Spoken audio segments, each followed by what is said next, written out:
శ్రీరామాలయం నమామి భగవత్పాదశంకరం లోకశంకరం.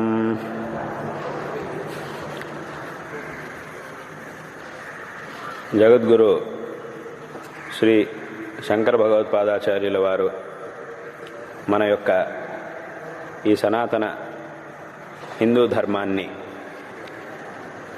పునరుద్ధరించి దీన్ని ఎంతో దృఢంగా ఈ భారతదేశంలో ప్రతిష్ఠించి అందరూ కూడా ఈ ధర్మ మార్గాన్ని అనుసరించడానికి కావలసినటువంటి మార్గదర్శనాన్ని చేసి ఈ లోకానికి విశేషమైనటువంటి అనుగ్రహాన్ని చేసి ఉన్నారు.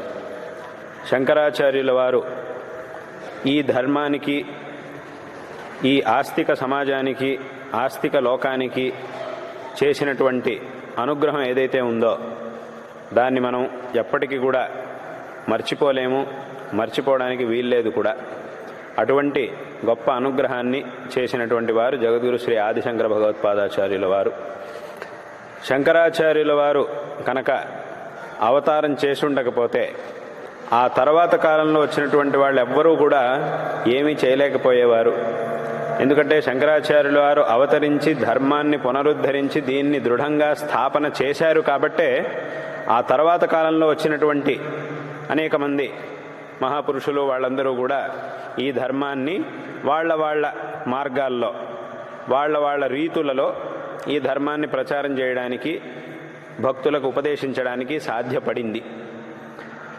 శంకరాచార్యుల వారు అవతరించకపోయి ఉంటే ఆ తర్వాత వచ్చినటువంటి కాలంలో వాళ్ళకు కూడా ఏమీ చేయడానికి సాధ్యపడేది కాదు. కాబట్టి మొట్టమొదట మనం ఎప్పుడూ కూడా మనం స్మరించవలసింది అనంటే అది శంకరాచార్యుల వారిని. కాబట్టి శంకరాచార్యుల వారు ఎంతో గొప్ప అనుగ్రహాన్ని ఈ లోకానికి చేసి ఉన్నారు. అద్వైత తత్వాన్ని ఉపదేశించారు. అదేవిధంగా ఆ భగవద్ అనుగ్రహాన్ని పొందడానికి కావలసినటువంటి అనేక స్తోత్రములని, సౌందర్యలహరి, శివానందలహరి మొదలైనటువంటి స్తోత్రములన్నిటినీ కూడా రచించి ఉన్నారు. ఈ స్తోత్రములు అనంటే ఏమిటి? లోకంలో మనం ఒక మనిషితో ఇంకొక మనిషితో మాట్లాడాలి అనంటే దానికి ఒక భాష కావాలి. అందులోనూ ఆ భాష పలు రకాలుగా ఉంటుంది. మన ఇంట్లో వాళ్ళతో మాట్లాడేటప్పుడు ఆ భాష ఒక రకంగా ఉంటుంది. మనం ఉపయోగించేటటువంటి భాష, ఆ వాక్యాలు, ఆ పదాలు అవన్నీ కూడా ఒక రకంగా ఉంటాయి. మన స్నేహితులతో మాట్లాడేటప్పుడు ఆ భాష, ఆ పదాలు అవన్నీ కూడా ఒక రకంగా ఉంటాయి.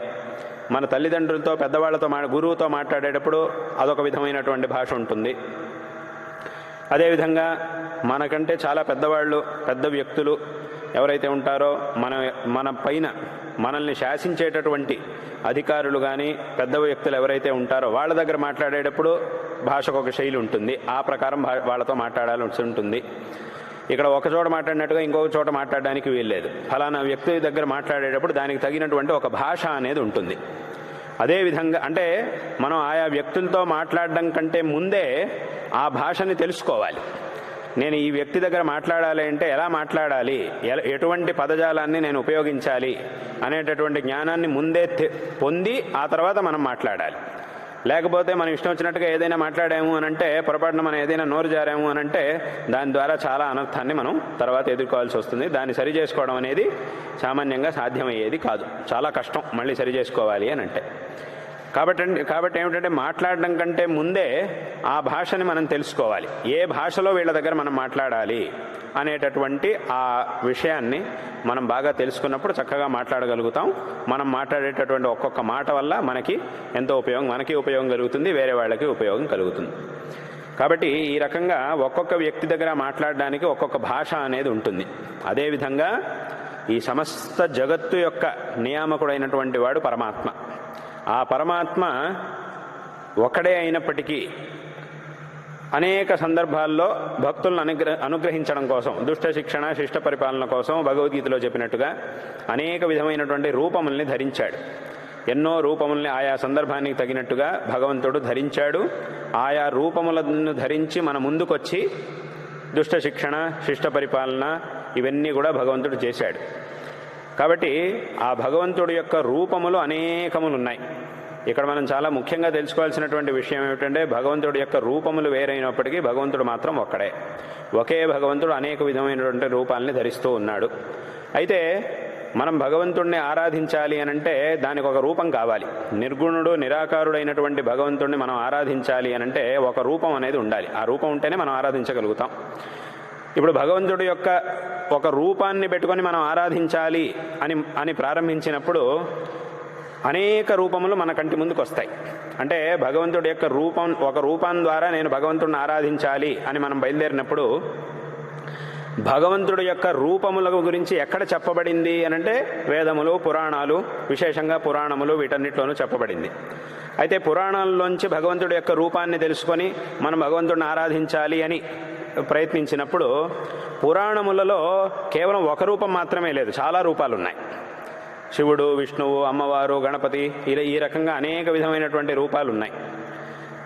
అప్పుడు మనం పురాణాల నుంచి ఒక రూపాన్ని తీసుకొని ఆ రూపం ద్వారా భగవంతుడిని ఆరాధించాలి అని ప్రయత్నించినప్పుడు ఇన్ని రూపములు మన ముందు కనబడుతున్నాయి. అప్పుడు మనకు ఒక ప్రశ్న ఏమొస్తుంది అంటే, ఈ ఇన్ని రూపాలు కనబడుతున్నాయి, ఈ అన్ని రూపాల్లోనూ ఏ రూపం ద్వారా మనం భగవంతుడిని ఆరాధించాలి అని ఒక ప్రశ్న వస్తుంది. అక్కడ ఏ రూపమైనా కూడా భగవంతుడికి చెందిందే కాబట్టి ఏ రూపం ద్వారా భగవంతుడిని ఆరాధించినా కూడా అక్కడ ఏ విధమైనటువంటి హెచ్చు తగ్గులనే ఉండవు, ఏ విధమైనటువంటి తారతమ్యం అనేది ఉండదు. అయితే ఏ రూపం ద్వారా ఆరాధించినా కూడా మనం చేసేటటువంటి ఆరాధన ఒకే భగవంతుడి పాదార విందాల్లో సమర్పితం అవుతోంది కాబట్టి అక్కడ మనకి లభించేటటువంటి ఫలంలో ఏ విధమైనటువంటి తేడా అనేది ఉండదు.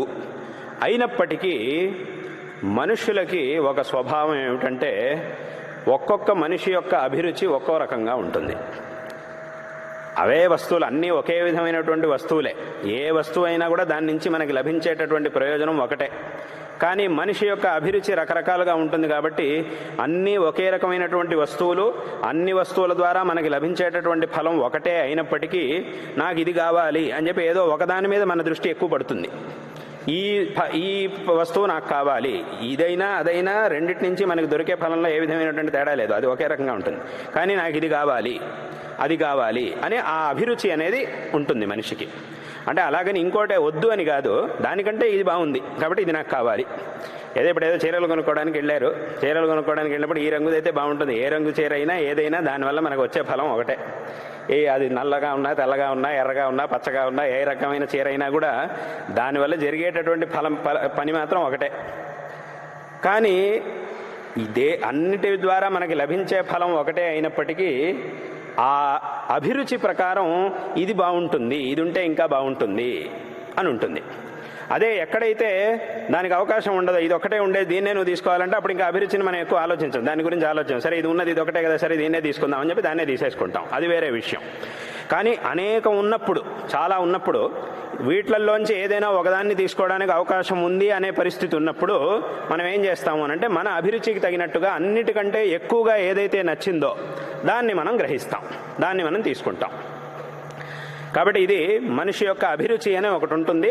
ఆ అభిరుచి ప్రకారం మనిషి తనకు అవకాశం ఉన్నప్పుడల్లా తన అభిరుచి ప్రకారం ఏదైతే నచ్చుతోందో దాన్ని తీసుకొని, మిగతా వాటి కంటే కూడా ఏదైతే ఎక్కువగా తనకి నచ్చుతోందో దాన్ని తీసుకొని దాని ద్వారా తన పని తాను చేసుకుంటూ ఉంటాడు. ఇది మనిషికి ఉండేటటువంటి స్వభావం. ఈ రకంగా అన్ని వస్తువుల్లోనూ ఇంతే, రకరకాల అన్ని వస్తువుల్లోనూ రంగులైన ఈ రంగు, ఆ రంగు, ఈ వస్తువు, ఆ వస్తువు అన్నిట్లోనూ ఇలాగే ఉంటుంది. కాబట్టి తన అభిరుచి ప్రకారం మనిషి ఎన్నో చేస్తూ ఉంటాడు.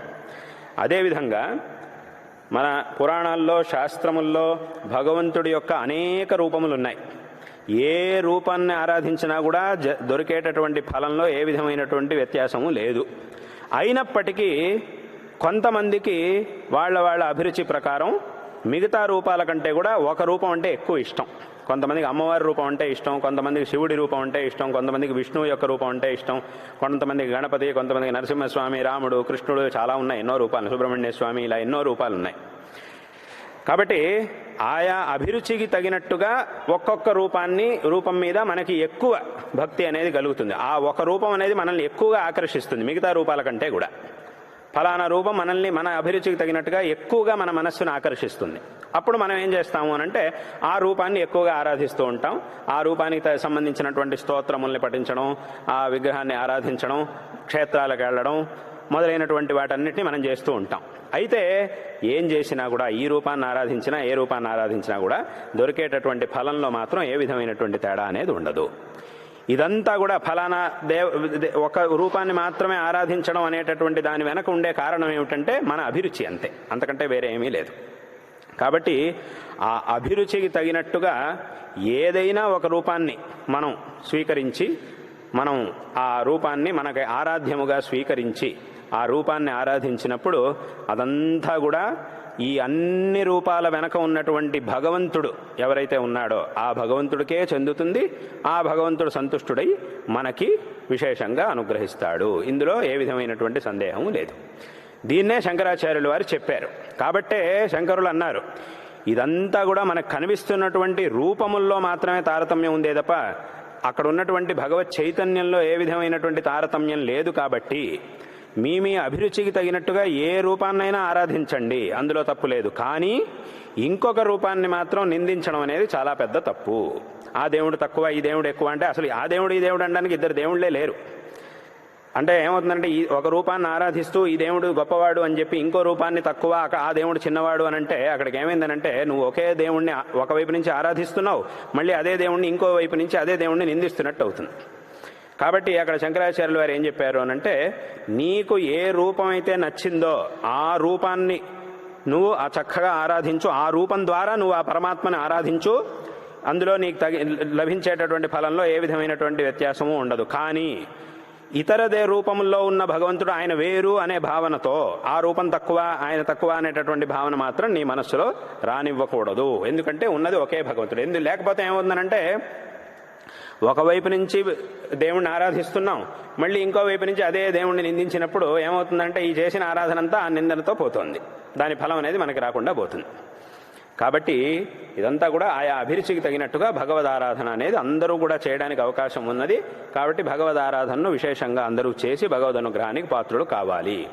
అందుకోసమే శంకరాచార్యులు వారు ఏం చేశారు అనంటే, ఏదో ఒక దేవత మీద మాత్రం స్తోత్రాన్ని రచించకుండా సామాన్యంగా అన్ని రూపాల మీద కూడా శంకరాచార్యులు వారు ఆ స్తోత్రములని, అద్భుతమైనటువంటి స్తోత్రముల్ని రచించారు.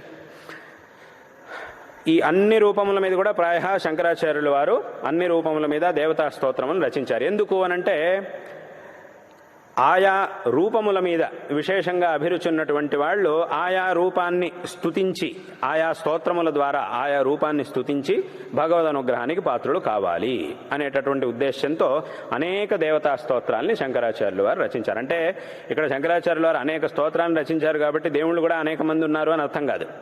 ఆ రూపములు అనేకం ఉన్నాయి కాబట్టి ఆయా అభిరుచి ప్రకారం ఒక్కొక్క రూపం ఒక్కొక్కరికి బాగా ఇష్టం అవుతుంది కాబట్టి వాళ్ళ అభిరుచికి తగినట్టుగా ఆ మార్గంలోనే వాళ్ళు భగవంతుడిని ఆరాధించి ఆ రూపాన్నే వాళ్ళు స్తుతించి తద్వారా భగవద్ అనుగ్రహాన్ని పొందాలి అనేటటువంటి ఉద్దేశంతో ఇన్ని స్తోత్రాల్ని రచించారు. కాబట్టి అక్కడికి ఏమైంది అనంటే ఈ స్తోత్రం అనేటటువంటిది ఏదైతే ఉందో అది మనం ఆరాధించేటటువంటి భగవంతుడితో మనం మాట్లాడేటటువంటి ఒక సాధనం. ఈ స్తోత్రం ద్వారా మనం ఆ భగవంతుడిని ఆరాధిస్తున్నాం, భగవంతుడితో మాట్లాడగలుగుతున్నాం.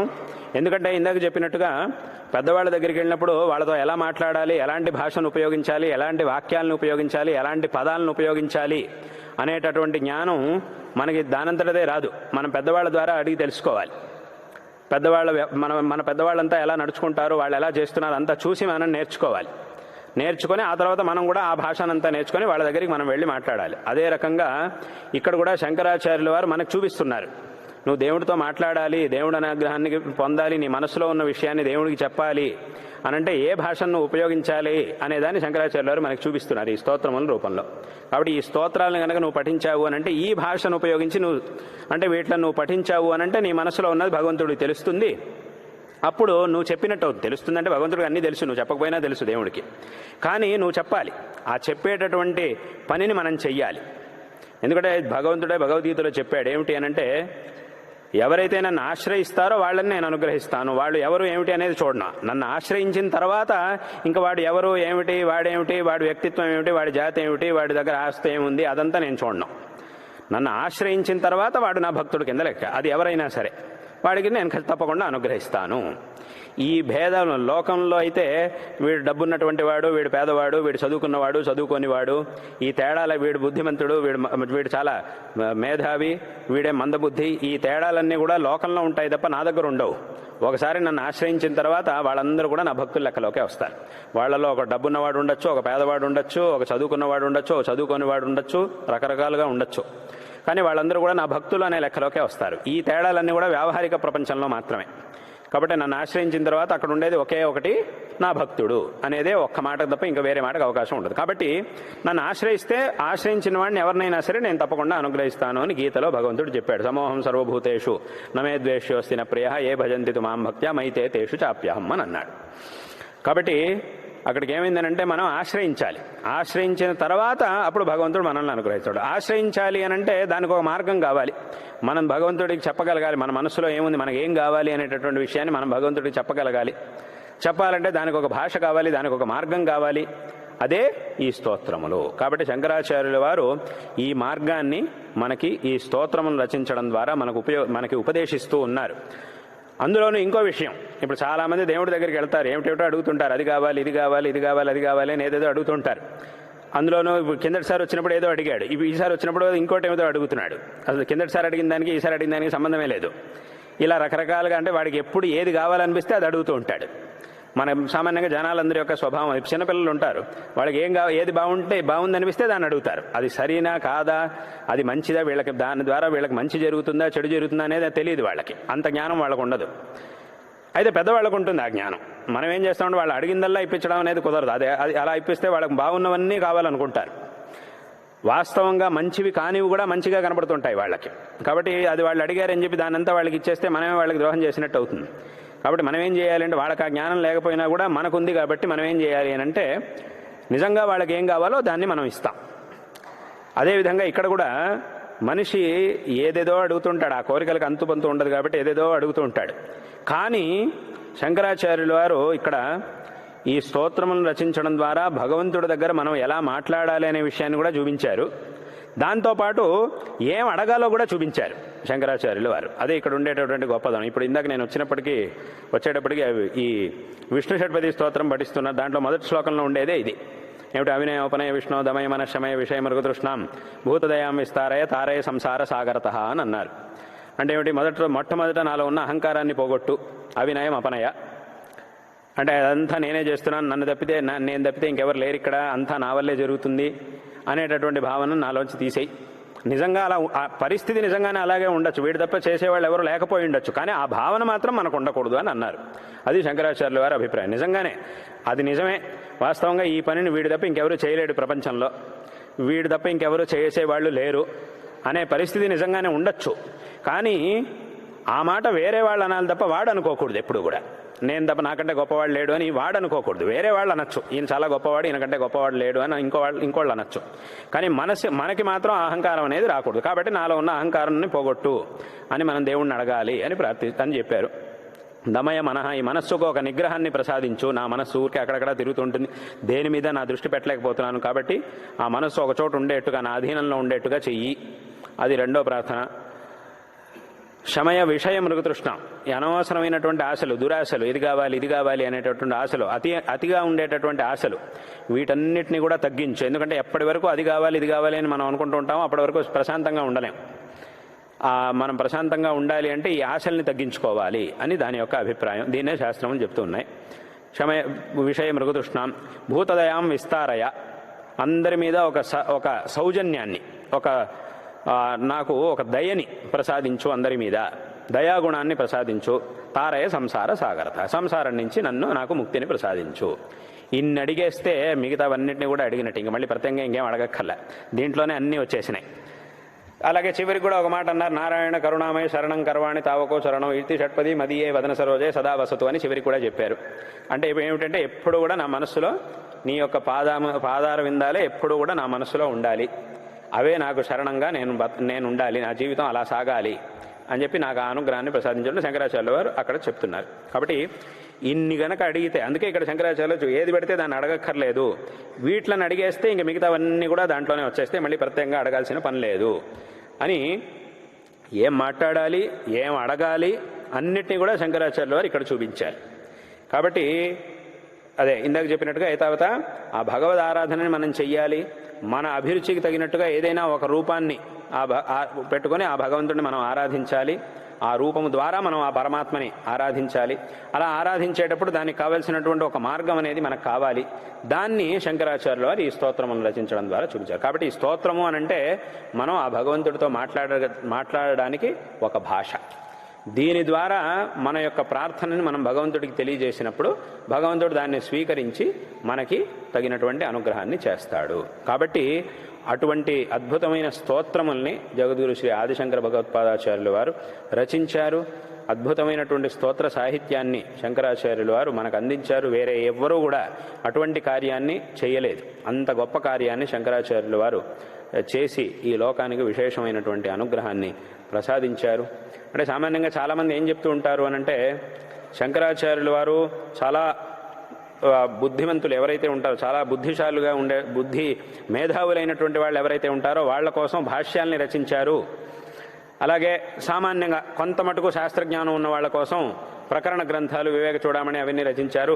సామాన్య జనాల కోసం స్తోత్రాల్ని రచించారు అని చాలామంది అంటూ ఉంటారు. అది వాస్తవమే. అయితే సామాన్యుల కోసం మాత్రమే స్తోత్రాల్ని రచించారు అని అర్థం కాదు. ఈ స్తోత్రం వల్ల అందరూ కూడా పఠించాల్సిందే. మేధావులైనటువంటి వాళ్ళకు కూడా ఈ స్తోత్రాలని పఠించడం అనేది ఎంతో అవసరం. ఆ భగవద్ అనుగ్రహం అనేది తప్పకుండా ఉండాల్సిందే.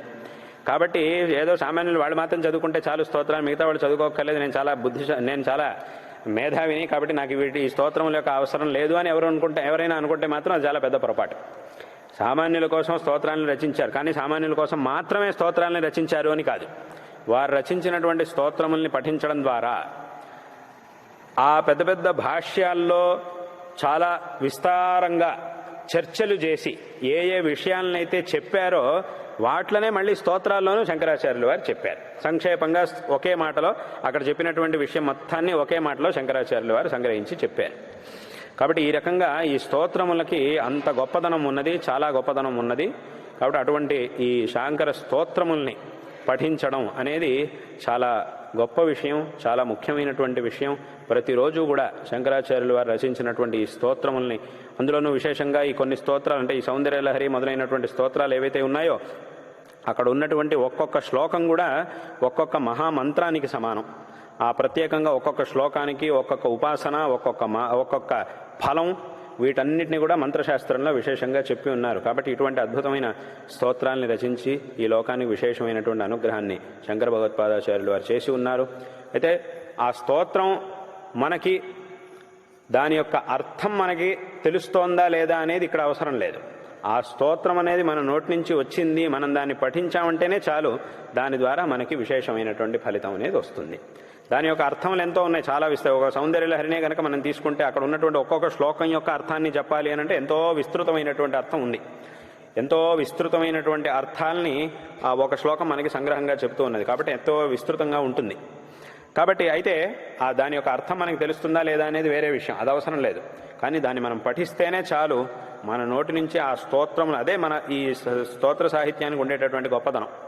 దాని యొక్క అర్థం తెలియకపోయినా దాన్ని పఠిస్తే చాలు, ఆ శ్లోకములు మన నోటి నుంచి వస్తే చాలు, తద్వారా మనకి విశేషమైనటువంటి ఫలం లభిస్తుంది అనేటటువంటి విషయంలో ఏమాత్రం సందేహం లేదు. అందుకే అంటే ఆ భక్తి అనేది చాలా ముఖ్యం. భక్తితో విశేషంగా ఈ స్తోత్రాలని పఠించడం అనేది చాలా ముఖ్యమైనటువంటి. అందుకే ఒక చిన్న కథ ఉంది. ఒకసారి ఒక ఊళ్ళో ఒకడు ఉండేవాడు. వాడేం చదువుకోలేదు, వాడికి ఏం చదువు రాదు, ఏదో పని చేసుకుంటూ అక్కడక్కడ ఏదో పని చేసుకుంటూ బతుకుతూ ఉండేవాడు. కానీ వాడికి ఒక అలవాటు ఏముండేదంటే రోజు గుడికి వెళ్ళడం. ఊళ్ళో గుడి ఉంది, ఆ గుడికి వెళ్ళేవాడు రోజు. అది మాత్రం వాడికి అలవాటు. ఎంత పనున్నా కూడా ఎట్టి పరిస్థితిలోనూ గుడికి వెళ్ళడం మాత్రం తప్పించేవాడు కాదు. రోజు ఖచ్చితంగా వెళ్ళేవాడు. ఖచ్చితంగా వెళ్ళి గుడికి వెళ్ళేవాడు. అక్కడ దేవునికి దండం పెట్టుకుని ఒక 10 నిమిషాలు అక్కడ కూర్చొని ఏదో చెప్పేవాడు, ఏదో పారాయణ చేసేవాడు. చేసేసి వెళ్ళిపోతూ ఉండేవాడు. వీడు చాలా ఏళ్ళుగా ఇలా చేయడాన్ని అక్కడ ఆ గుళ్ళో ఉండే అర్చకుడు గమనించాడు, చూస్తూ ఉన్నాడు. ఆయన రోజు చూస్తున్నాడు, చాలా పరిచయం ఉన్నవాడే వీడు. కొన్నాళ్ళు అయిన తర్వాత ఆయనకు ఒక సందేహం వచ్చింది అర్చకుడికి. ఏమిటి అనంటే, వీడికి ఏమి చదువు రాదు, వీడేం చదువుకోలేదు, కానీ రోజు 10 నిమిషాలు మాత్రం ఏదో చెప్తాడు. అది పుస్తకం పెట్టుకోకుండా కూర్చొని చెప్తూ ఉంటాడు. పుస్తకం పెట్టుకోవట్లేదు అంటే పుస్తకం లేకుండా 10 నిమిషాల పాటు ఒక విషయం ఏదైనా చెప్పాలి అని అంటే అదంతా వాడు చదువు ఉండాలి కదా. కాబట్టి ఏం చదివాడు వీడు, ఏం చదువుతున్నాడు వీడు, రోజు కూర్చొని 10 నిమిషాల పాటు ఏం పారాయణ చేస్తాడు ఇక్కడ అని ఆయనకి మనసులో అదొక సందేహం వచ్చింది. తెలుసుకోవాలని ఒక కుతూహలం కలిగింది. ఒకసారి వాడిని అడిగాడు, ఏమయ్యా నువ్వు రోజు వస్తున్నావు కదా, చదువుకుంటున్నావు కదా, ఇక్కడికి వచ్చి కూర్చుంటావు, 10 నిమిషాల పాటు చదువుతావు, ఏం చదువుతావు నువ్వు, ఏం గట్టి 10 నిమిషాలు చెప్పాలంటే అది గట్టి చేయాలి కదా, గట్టి ఉండాలి కదా, గట్టి ఉంటేనే వాడు చెప్పగలడు. 10 నిమిషాల పాటు చదివేంత ఏం గట్టి చేశావు నువ్వు, నీకేం రాదు కదా, ఏం గట్టి చేశావు అని అడిగాడు. అప్పుడు ఆయన అన్నాడు, అయ్యా నేను ఏం చేస్తాను అనంటే, మన వర్ణమాల ఉంది కదా, అక్షరాల్లో వర్ణమాల ఉంటుంది కదా, అకారం నుంచి క్షకారం వరకు వర్ణమాల ఉంటుంది కదా, ఆ వర్ణమాల మొత్తాన్ని ఒకసారి చదివేస్తాను. మొదటి నుంచి చివరి వరకు, అకారం నుంచి క్షకారం వరకు చదివేస్తాను. తర్వాత దాంట్లోనే ఈ సంయుక్త అక్షరాలు అని అంటారు కదా, ఒక అక్షరాన్ని ఇంకో అక్షరంతో కలిపినప్పుడు మనం చేసేటటువంటి పదాల్లో ఒక అక్షరాన్ని ఇంకొక అక్షరంతో కలిపినప్పుడు దాన్ని సంయుక్త అక్షరం అని అంటారు. ఇప్పుడు అచ్చులు ఉంటాయి, హల్లులు ఉంటాయి, అలాగే సంయుక్త అక్షరాలు ఉంటాయి. అంటే ఒక అక్షరాన్ని ఎన్ని రకాలుగా మిగతా అక్షరాలతో మనం కలపగలుగుతామో అన్ని రకాలుగా ఆ అక్షరాలన్నింటినీ కూడా ఒకసారి ఉచ్చారణ చేసేస్తాను, రోజు చేసేసి వెళ్ళిపోతాను అని అంటాడు. అప్పుడు ఆయన అన్నాడు, అదేమిటే అలా చేయడం వల్ల నీకేం ఉపయోగం? ఏదో స్తోత్రం చదివావు, ఏదో భాగవతం చదివావు, రామాయణం చదువుకున్నావు, ఏదో స్తోత్రం చదువుకున్నావు అంటే ఉపయోగం ఉంది, కానీ ఇలా అన్ని అక్షరాలని ఒకసారి చదువుకోవడం వల్ల ఏం ఉపయోగం వస్తుంది అని అడిగాడు. అప్పుడు వాడు అన్నాడు, మీరు చెప్పారు ఏదో రామాయణం, భాగవతం, స్తోత్రాలు అవన్నీ కూడా నాకు రావు, కానీ ఎంత పెద్ద రామాయణమైనా, ఎంత పెద్ద మహాభారతమైనా, ఎంత పెద్ద భాగవతమైనా, ఎన్ని పురాణాలైనా, ఎన్ని వేదాలైనా, ఎన్ని స్తోత్రాలైనా ఈ అక్షరాలను పెట్టుకునేగా రాయాలి. ఇంతకంటే కొత్త అక్షరాలను ఎవడు తీసుకురాలేడుగా. ఎంత పెద్ద ఎన్ని లక్షల కోట్ల శ్లోకాలు రాసినా కూడా ఈ అక్షరాలతోనే రాయాలి. ఇంకా కొత్త అక్షరాలని ఎవ్వడూ పుట్టించలేడు. ఉన్న అక్షరాలు ఇవే, ఇంతకంటే కొత్త అక్షరాలను ఎవడు కూడా తీసుకురాలేడు. కాబట్టి ఏమవుతోంది అనంటే, అంటే నా దగ్గర ఉన్నటువంటి నా పరిస్థితి ఏమిటి అనంటే, నాకు అక్షరాలు తెలుసు, కానీ అక్షరాల్ని ఎలా జోడించాలి, ఏ అక్షరాన్ని ఏ అక్షరంతో జోడిస్తే ఒక పదం తయారవుతుంది, ఏ పదాన్ని ఏ పదంతో జోడిస్తే ఒక వాక్యం తయారవుతుంది, ఏ పదాన్ని ఏ పదంతో జోడించినప్పుడు ఏ వాక్యం వస్తుంది, ఆ వాక్యానికి ఏం అర్థం వస్తుంది అనేది నాకు తెలియదు. అంతే. అదే నాకు పండితులకు ఉండేటటువంటి తేడా. పండితులైనటువంటి వాళ్ళకి అది తెలుసు, ఎవరైతే చదువుకున్నారో వాళ్ళకి అది తెలుసు, నాకు ఇది తెలియదు.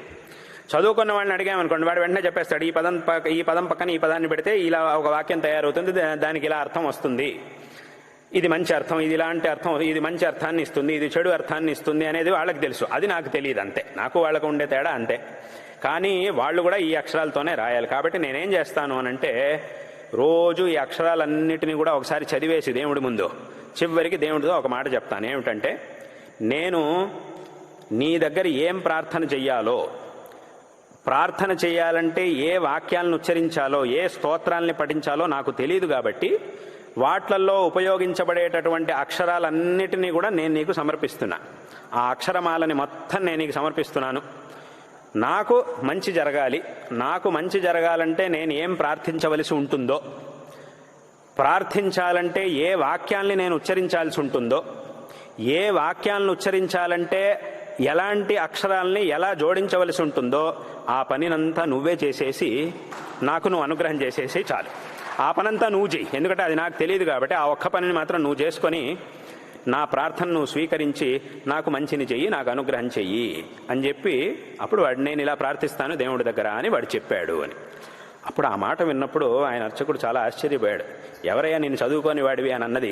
ఎవరన్నారు నిన్నలాగా? ఇంతకంటే ఏం చదువు కావాలి నీకు? ఇంత జ్ఞానం ఉంది అన్నప్పుడు ఇంకా చదువుకోవాల్సిందంతా, ఎంత చదువుకున్నా చివరికి రావాల్సింది ఇక్కడికే కదా. ఆ విషయాన్ని నువ్వు తెలిసేసుకున్నావు చాలు, ఇంకా చదువుకోవాల్సిన అవసరం లేదు. నేను నిన్నాళ్ళు ఊళ్ళో వాళ్ళందరూ చదువు లేనివాడు, చదువు రానివాడు అంటుంటే ఏమిటో అనుకున్నా, కానీ వాళ్ళందరికంటే కూడా చదువుకున్నవాడు అయిపోయావు వాళ్ళు. నువ్వు ఇంత జ్ఞానం నీకుంది కాబట్టి నిజంగా నువ్వు చదువుకున్నవాడు అయిపోయావయ్యా నువ్వు. కాబట్టి వాడి నుంచి నేను చదువుకోనివాడు అనడానికి వీల్లేదు అని తర్వాత ఆయన అన్నాడు అని అదొక కథ. అంటే ఇది ఎందుకు చెప్తున్నాను అనంటే, ఆ స్తోత్రములన్నీ పఠించడం వెనక అంత గొప్పతనం ఉన్నది. కేవలం ఆ స్తోత్రాన్ని పఠించడం ద్వారా భక్తితో, అక్కడ వాడు ఆ అక్షరాల్ని పఠించినా కూడా ఎంతో భక్తితో పఠిస్తున్నాడు కాబట్టి అది చాలా ముఖ్యం. కాబట్టి అటువంటి భక్తి, అటువంటి దృఢమైన నమ్మకంతో మనం పఠిస్తే తప్పకుండా మనకు కావలసినటువంటి దాన్ని భగవంతుడు ఏదో ఒక రూపంలో మనకు అనుగ్రహిస్తాడు. అందులో ఏ విధమైనటువంటి సందేహానికి అక్కడ ఆస్పదం లేదు. కాబట్టి విశేషంగా ఇటువంటి స్తోత్రముల్ని అందరూ కూడా చక్కగా పఠించి ఆ భగవద్ అనుగ్రహానికి అందరూ కూడా పాత్రులు కావాలి. ఏ మార్గాన్నైతే శంకర భగవత్పాదాచార్యుల వారు మనకి ఉపదేశించారో ఆ మార్గాన్ని అనుసరించి అందరూ కూడా కృతార్థులు కావాలి అనేటటువంటి విషయాన్ని ఈ సందర్భంలో తెలియజేస్తూ ఉన్నాం. విశేషంగా మీరందరూ కూడా ఎన్నో ఏళ్లుగా ఈ సౌందర్యలహరి మొదలైనటువంటి స్తోత్రాలన్నిటినీ కూడా ఎంతో శ్రద్ధగా చక్కగా అభ్యసించి ప్రతినిత్యం పఠనం చేస్తూ ఉండడం అనేది చాలా చాలా సంతోషకరమైనటువంటి విషయం. ఎంతో విశేషంగా మా ప్రీతిపాత్రురాలైనటువంటి పద్మావతి గారి, కొండూరు పద్మావతి గారి ఆవిడ యొక్క మార్గదర్శనంతో మీరందరూ కూడా చక్కగా ఆవిడ ద్వారా ఇవన్నీ కూడా నేర్చుకుంటూ చక్కగా విస్తారంగా దీన్ని పఠిస్తూ ఉండడం, ఈ స్తోత్రముల్ని, సౌందర్య మొదలైనటువంటి స్తోత్రములన్నింటినీ కూడా పఠిస్తూ ఉండడం అనేది చాలా సంతోషకరమైనటువంటి విషయం. ఇటువంటి సత్సంగంలో మీరందరూ కూడా పాల్గొనటూ ఉండడం అనేది చాలా సంతోషకరమైనటువంటి విషయం. అదేవిధంగా ప్రతి సంవత్సరం ఇక్కడ శృంగేరికి కూడా వచ్చి, అందరూ కూడా శృంగేరికి వచ్చి ఇక్కడ ఒక పారాయణ కొన్ని రోజుల పాటు, ఒక రోజు 2 రోజులు అథవా 3 ప్రతి సంవత్సరం కొన్ని ఈ స్తోత్రముల పారాయణలు కానీ ఇట్లా ప్రతి సంవత్సరం ఇక్కడికి వచ్చి అమ్మవారి సన్నిధిలో, ఇక్కడ చంద్రమౌళీశ్వరుల యొక్క సన్నిధిలో ఈ పారాయణలు వీటన్నిటినీ కూడా చేస్తూ ఉండడం, అదేవిధంగా ఈ సందర్భంలో యథాశక్తి సేవను కూడా చేసి తదనంతరం మళ్ళీ వెనకెళ్తూ ఉండడం, ఊరికెళ్తూ ఉండడం అనేటటువంటి కార్యాన్ని చేస్తూ ఉండడం చాలా సంతోషకరమైనటువంటి విషయం. ఈ కార్యం, ఈ సత్కార్యం ఇదే విధంగా ఇంకా కూడా అధికాధికంగా ఇంకా చక్కగా జరుగుగాక, ఇంకా ఎంతోమంది దీంట్లో పాల్గొని ఈ సత్కార్యంలో అందరూ కూడా ఇంకా ఎక్కువ మంది దీంట్లో భవిష్యత్తులోనూ కూడా ఇంకా ఎక్కువగా ఈ కార్యం జరుగుగాక, ఇంకా ఎక్కువ మంది దీంట్లో పాల్గొని ఈ సత్కార్యం యొక్క పుణ్యాన్ని ఇంకా ఎక్కువ మంది పొందుగాక, తద్వారా అందరికీ కూడా శ్రేయస్సు లభించుగాక అని ఈ సందర్భంలో మా యొక్క నారాయణ స్మరణ పూర్వకమైన ఆశీర్వాదాలని అందరికీ కూడా తెలియజేస్తూ ఉన్నాం. విశేషంగా మీరు ఎంతో శ్రద్ధతో పఠించడం ద్వారా మీకు, అలాగే మీ కుటుంబానికి, అందరికీ కూడా అందరి యొక్క శ్రేయస్సు. ఎందుకంటే మీ అందరికీ కూడా ఏదో నేను మాత్రం బాగుండాలి అనేటటువంటి భావన లేదు, నేను బాగుండాలి, మా కుటుంబం అందరూ కూడా బాగుండాలి అనేటటువంటి భావనతో మీరు ఇవన్నీ కూడా చక్కగా చేస్తున్నారు. అందరికీ కూడా మంచి జరగాలి అనేటటువంటి భావనతో ఇదంతా కూడా మీరు చేస్తూ ఉన్నారు. పారాయణలన్నీ కూడా చక్కగా చేస్తూ ఉన్నారు. ఆ జగన్మాత యొక్క అనుగ్రహంతో ఇవన్నీ కూడా చక్కగా జరిగి మీకు, మీ కుటుంబానికి అందరికీ కూడా మంచి జరుగుగాక, మీ అందరి యొక్క మనస్సులో ఉన్నటువంటి అభీష్టములన్నీ కూడా నెరవేరుగాక ఆ జగన్మాత శారదామ్మవారి యొక్క అనుగ్రహంతో. ఇక్కడ ఈ పవిత్రమైనటువంటి క్షేత్రం ఋష్యశృంగ మహర్షి తపస్సును ఆచరించినటువంటి ఈ పరమ పవిత్రమైనటువంటి క్షేత్రం, అందుకే దీనికి శృంగేరి అని పేరు వచ్చింది. ఇటువంటి పవిత్రమైనటువంటి క్షేత్రంలో శంకరాచార్యుల వారు శారదామ్మవారిని ప్రతిష్టాపించారు. మనం ఈ ప్రపంచంలోనే, సమస్త ప్రపంచంలోనే కనుక మనం చూసుకుంటే శారదామ్మవారి యొక్క స్థానములంటే 2. మొట్టమొదటిది ఏమిటి అనంటే కాశ్మీర దేశం. నమస్తే శారదాదేవి కాశ్మీర పురవాసిని అని మనం ఆ శ్లోకాన్ని చెబుతూ ఉన్నాం. కాశ్మీర దేశం అనేది శారదామ్మవారి యొక్క స్థానం. ఆ తర్వాత మళ్ళీ శంకరాచార్యుల వారి యొక్క కాలం నుండి శంకరాచార్యుల వారు అమ్మవారిని ఇక్కడ ప్రతిష్టాపించారు. అప్పటి నుంచి ఈ శృంగేరి క్షేత్రం అనేది ఆ జగన్మాత శారదా అమ్మవారి యొక్క 2వ స్థానంగా ఈ శృంగేరి క్షేత్రం అనేది విరాజమానం అవుతుంది. కాబట్టి మనం మొత్తం ప్రపంచంలో, యావత్ ప్రపంచంలో కనుక మనం చూస్తే అమ్మవారి యొక్క స్థానములు 2, ఒకటి కాశ్మీర దేశం, ఇంకోటి ఈ శృంగేరి క్షేత్రం. కాబట్టి అటువంటి దివ్య సాన్నిధ్యం, అమ్మవారి యొక్క దివ్యమైనటువంటి సాన్నిధ్యం ఈ క్షేత్రంలో విరాజమానం అవుతూ ఉన్నది. అందువల్లనే ఈ పీఠానికి శారదా పీఠము అనేటటువంటి పేరు వచ్చింది. ఈ శారదా పీఠం యొక్క అవిచ్ఛిన్నమైనటువంటి గురు పరంపర సాగుతూ ఉన్నది. ఈ పరంపరలో 36వ అధిపతులు మా పరమపూజ్య గురువరేణ్యులు జగద్గురు శ్రీ శ్రీ భారతీ తీర్థ మహాస్వామి వారు ప్రస్తుతం ఈ పీఠం యొక్క 36వ అధిపతులుగా ఉంటూ మనందరినీ కూడా విశేషంగా అనుగ్రహిస్తూ ఉన్నారు. కాబట్టి వారి యొక్క ఈ ఉత్సవ, అంటే వారి యొక్క ఈ వజ్రోత్సవ సందర్భంలో, జన్మ వజ్రోత్సవ సందర్భంలోనూ విశేషంగా ఈ కార్యక్రమాన్ని మీరందరూ కూడా చేస్తూ ఉండడం, ఈ సందర్భంలో, ఈ సంవత్సరంలో మీరందరూ కూడా ఈ కార్యక్రమాన్ని విశేషంగా చేస్తూ ఉండడం, మీ యొక్క సేవని ఈ సందర్భంలో ఇక్కడ సమర్పిస్తూ ఉండడం అనేది చాలా సంతోషకరమైనటువంటి విషయం. కాబట్టి ఈ సందర్భంలో మరొకసారి అందరికీ కూడా మా యొక్క ఆశీర్వాదాలని తెలియజేస్తూ ఉన్నాం.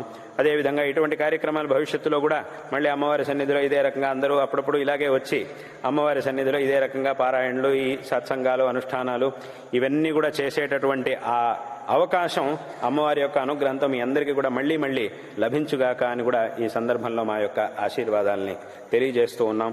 అందులోనూ ఈసారి విశేషంగా నారాయణీయం పారాయణ, అలాగే రామాయణంలో 2 కాండలు, అంటే 2 కాండలు, బాలకాండ, అయోధ్యకాండ, 2 కాండల పారాయణని ఇప్పుడు మీరు ఇక్కడ చేస్తూ ఉండడం అది చాలా సంతోషకరమైనటువంటి విషయం. ఈ సందర్భంలో మరొకమారు అందరికీ కూడా ఆశీర్వాదాన్ని తెలియజేస్తూ పద్మావతి గారికి అందరికీ కూడా మా యొక్క నారాయణ స్మరణ పూర్వకమైన ఆశీర్వాదాలని తెలియజేస్తూ ఈ మాటల్ని ఇక్కడికి ముగిస్తూ ఉన్నాం. హర నమః పార్వతీపతయే, హర హర మహాదేవ.